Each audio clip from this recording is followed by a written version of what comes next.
Welcome to Krishna commerce classes. इस video में हम डिस्कस करेंगे classification of goodwill, types of goodwill. Goodwill कितने प्रकार के होते हैं?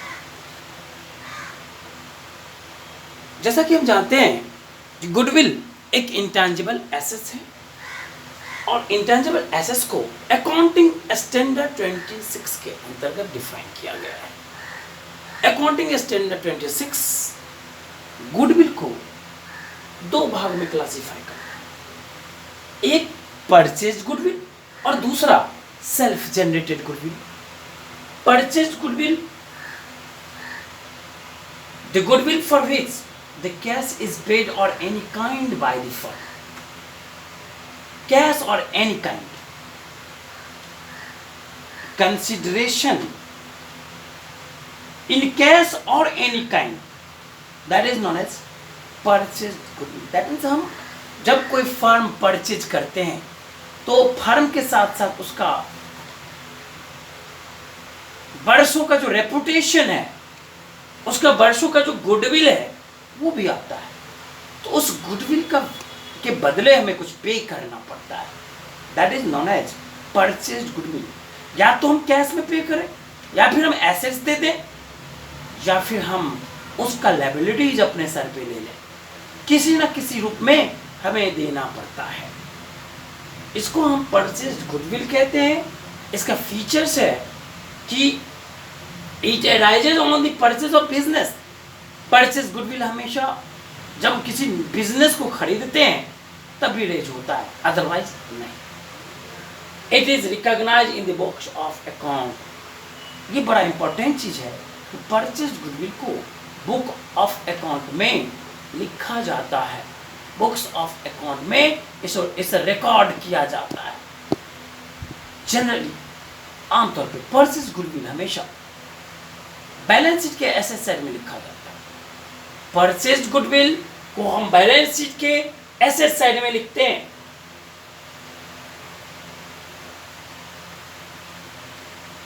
परचेज गुडविल यानी कि परचेज मेथड से परचेज गुडविल के अंतर्गत, इस मेथड के अंतर्गत गुडविल को हम तभी असर्टेन करते हैं जब बायर और सेलर दोनों वैल्यूएशन के लिए, गुडविल के वैल्यूएशन के लिए आपस में एग्री होते हैं। अगर बायर्स और सेलर्स एग्री नहीं होंगे तो गुडविल का वैल्यूएशन नहीं हो पाएगा। जब बायर्स और सेलर्स गुडविल के वैल्यूएशन के लिए एग्री होते हैं आपस में, तभी हम इस मेथड का यूज करते हैं। जैसा कि हम ये भी जानते हैं कि टैंजिबल फिक्स्ड एसेट्स का डेप्रिसिएशन होता है, बट इनटैंजिबल एसेट्स का डेप्रिसिएशन नहीं होता। इंटैंजिबल एसेट्स का एमोर्टाइजेशन होता है। इंटैंजिबल एसेट्स का एमोर्टाइजेशन होता है, बट गुडविल को भी हम एमोर्टाइज कर सकते हैं, बट हम इसको एमोर्टाइजेशन तभी करेंगे जब तक इसका एस्टिमेटेड यूजफुल लाइफ खत्म ना हो। Before estimated useful life it is amortized at the earliest but not later than its estimated useful life। Goodwill को रिटेन ऑफ करते हैं, अपलिखित करते हैं, लेकिन उसका जो टाइम पीरियड होता है उसके बाद नहीं करना, उसी टाइम पीरियड में हमें अपलिखित करना है। आमतौर पे अकाउंटिंग स्टैंडर्ड 26 इसके बारे में भी कहता है कि इसे आमतौर पे 5 साल में रिटेन ऑफ कर दिया जाता है। Value of goodwill depends upon purchasers expectation of future profits. Purchasers expectation क्या होता है?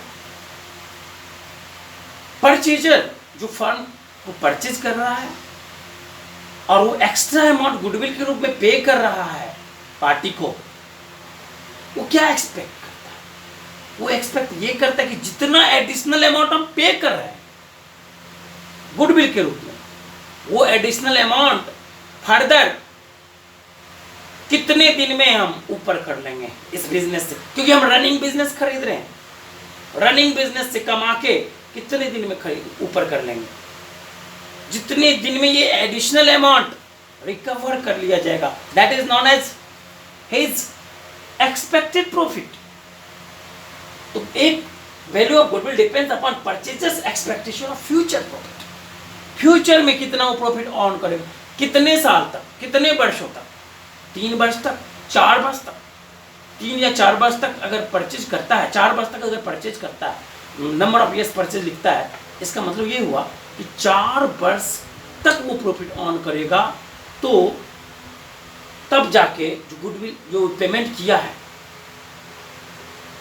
जो तब जाके जितना प्रॉफिट फर्म ने फ्यूचर में पास्ट में प्रॉफिट जितना फर्म ने अर्न किया उसके बराबर कर सकता है। जैसा कि हम एवरेज प्रॉफिट निकालते हैं, पहले हम फर्म का एवरेज प्रॉफिट निकालते हैं उसके पास्ट परफॉर्मेंस से जब हम फर्म का एवरेज प्रॉफिट निकालते हैं, उस एवरेज प्रॉफिट के आधार पे हम गुडविल का वैल्यूएशन करते हैं नंबर ऑफ ईयर्स परचेज। ये नंबर ऑफ ईयर्स क्या है? नंबर ऑफ ईयर्स यही है कि एक्सपेक्टेशन ऑफ फ्यूचर प्रॉफिट है, जो फ्यूचर में हम कितना प्रॉफिट अर्न करेंगे, कितने वर्ष तक प्रॉफिट अर्न करेंगे ताकि हम गुडविल के बराबर अमाउंट अर्जित कर लें, जितना गुडविल हम पे करें।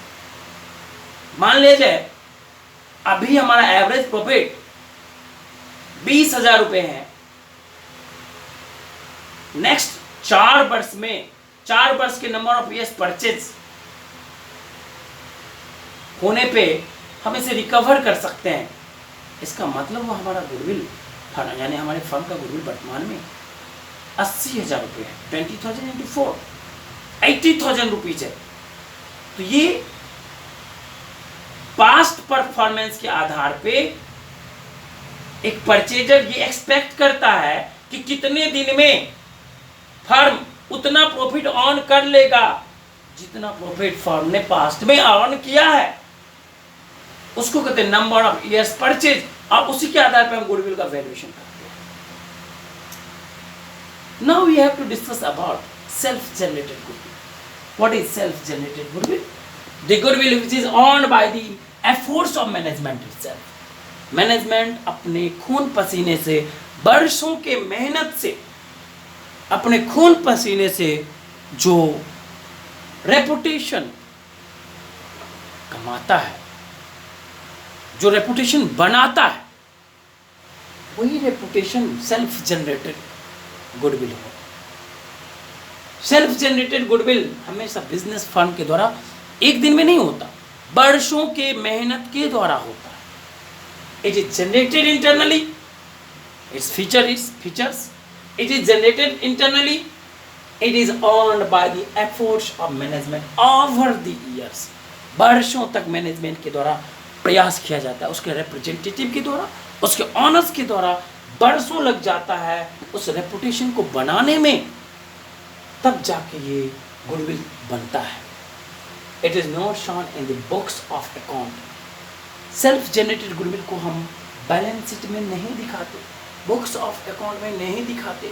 हाँ, जब फर्म का जब पार्टनरशिप का रिकंस्टिट्यूशन होगा तब हम इसका वैल्यूएशन करते हैं।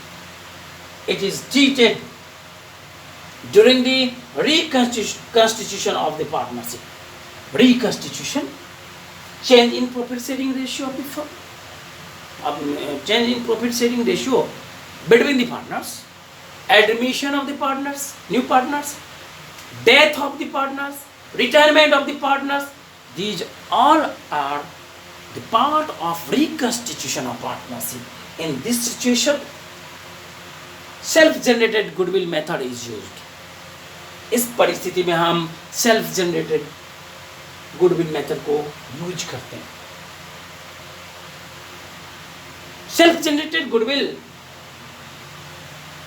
डिपेंड करता है उसके वैल्यूअर पे। वैल्यूअर किस विधि से उसका असेसमेंट करता है। It's valuation depends upon the assessment of valuer. Valuer के असेसमेंट पे डिपेंड करता है कि वैल्यूअर किस विधि से इसको एसेस करता है।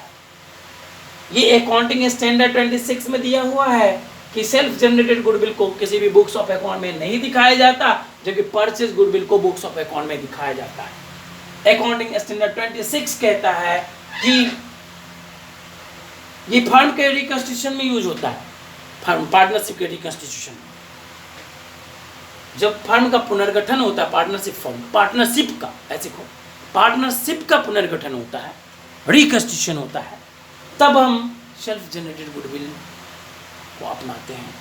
जबकि परचेज गुडविल को जब हम किसी नए फर्म को परचेज करते हैं, उसके साथ जो गुडविल आता है उसको हम बुक्स ऑफ अकाउंट में शो भी करते हैं। अकॉर्डिंग स्टैंडर्ड 26 यही कहता है।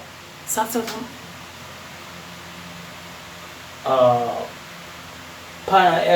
फर्म के बुक्स ऑफ अकाउंट में भी दिखाते हैं, यानी कि बैलेंस शीट में भी दिखाते हैं। और जब ये मेथड तभी अपनाया जाता है जब बायर और सेलर एग्री होता है आपस में इसके वैल्यूएशन के। तो ये था आपका classification of goodwill under accounting standard 26। Next video में हम लोग डिस्कस करेंगे प्रैक्टिकल प्रॉब्लम के बारे में और साथ साथ methods of valuation of goodwill. Thank you.